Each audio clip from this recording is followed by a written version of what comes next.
নমস্কার, আমি পূর্ণ চক্রবর্তী। স্বরচিত কবিতা রানীপুর কলিয়ারি উচ্চ বিদ্যালয়ের শিক্ষাকর্মী স্বপনদার বিদায়বেলা।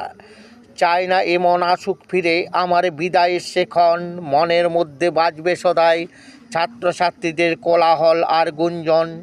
চায় না স্কুলের ওই ঘণ্টাখানি হারিয়ে ফেলুক তার সুর, সুরের ওই বসন্তের কোকিল বেসুর হয়ে উড়ে যাবে যে বহুদূর। চায় না এমন সরে যেতে আজ হব যে কর্মহারা, পূর্ণিমার ওই জ্যোৎস্নার আলো হারাবে সহকর্মীরা। চায় না এমন ছাত্রছাত্রীরা সব থাকুক ব্যথা ও অভিমানে, মানুষ হবার শিক্ষা দিবস দায় ডেকে বলবো তাদের কানে কানে। আজ জানি না কেন আমার মনে 30 বছরের ব্যথা বেজে উঠে হায়, অবসরের পর আমি এবার আরাম করে কাটাতে চাই। মনের ভাষা আজকে শব্দহীনা, আমার ছিন্ন হৃদয়বিন।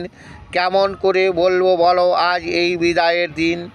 শত কোটি শ্রদ্ধা প্রণাম জানাই আমি আমার সকল গুরুজনে, কোথাও কিছু ভুল ত্রুটি হলে ক্ষমা করবেন অবশ্যই মনে মনে। রইল গাথা মনের কথা আমাদের বিদ্যালয়ের মাঠে, ছাত্রছাত্রীরা বিদ্যালয়ে আসবে সবাই মন দিবে অবশ্যই পাঠে। তাদের সকল ভালোবাসা ও শাসন করতাম শিক্ষাদানে, আজ মন খারাপে সকল ব্যথা গাথা রইবে আমার প্রাণে। বিদ্যালয়ের এই আঙিনায় হয় আগমন রঙিন কোনো একদিনে, আজকে আমার বিদায় জানায় শুধু ব্যথার আলিঙ্গনে। নমস্কার।